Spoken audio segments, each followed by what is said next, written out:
Hello, welcome to Comfy Cozy Up. So I had a nice vacation time. So, no recording, no blog posts, and it was good. Need a break sometime. So if you watch any of my snaps or Instagram, so you saw I was enjoying my birthday. I'm still enjoying my birthday. I am one of those people that celebrate more than one day, so it is what it is. So anyway, I am going to be talking about what I'm reading. So on my vacation, I still end up reading. Yeah, even though I was out late, almost 5 o'clock every day, I finished Forget You, Ethan by Whitney G. Guys, that was like that sweet, fluffy romance that just had me smiling. I just love like enemy to lovers kind of novels, and this one is really sweet because they were kids. They met when they were 7, so to see how they would torture each other. I mean, these were really bad kids. They were some badass because the pranks and the things that they would do to each other as kids, I'm like, I would hate a kid to do that to me when I was that age. I mean, they were bad. And and eventually as an adult, the pranks continued for a minute until they fell for each other. So it's one of those. And also I read the 4th book in the Morgan Dane series, and it is, I mean, the series keep getting better. When I read the first series, I think it was months ago, maybe the end of last year, I just thought it was okay. It was just an okay series. Little did I know that the author would improve so much over time. She literally surprises me. It's not predictable. I just was like, whoa. And after the 3rd one, because I loved it so much, I just kind of felt like I don't see how she could get better than this. But the 4th one was better than the 3rd. I remember just thinking, okay, I got one more book to go.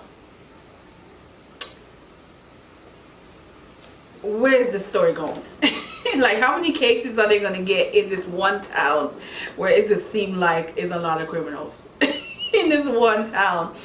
But I love the series. Highly recommend if you're looking for a crime thriller that has a suspense that is very it's a little, in a way it's a little PG. There's not a lot of out of character where they sometimes in certain crime thriller they try to make it gory and extra this and that. No, it's a case. They solving the case. There's some stuff that went down, and you're never going to guess who the killers are easily. And even if you think you guess the killer, it's just how it unfolds is you won't see that coming. So that was a good one. So then I picked up Octavia Butler's Parable of the Talents, and this is the 2nd book in the Earthseed. And guys, she was ahead of her time, because reading this, I'm just realizing that history does have a way of repeating itself, because this was written over 20 years ago, and there are things that are talked about in this book that is happening now. Not exactly the same way, but the ideas and the things that are constantly in the news and social media and things that we are dealing with. She was ahead of her time with this. This has a lot of religious things in there, ideas of how a lot of society is structured again around religion. No matter what the religion is or the belief you have, it's a lot of society's structure around it, and it's very true. But it's also how much of it do we feed in that influence some of the things that we do. And each chapter have these like wonderful, like, start off with all these because the main character is reading the diaries from her parents. So if you read the first one, you kind of can kind of guess who the parents are, but you have to read it to know who her parents are. But it's all these like entries from one of the characters of what she is creating these book of Earthseeds. So it's kind of like saying Bible verses or excerpt for Bible, something like that. So this one it says, God is change, and in the end God prevails. But meanwhile kindness eases change.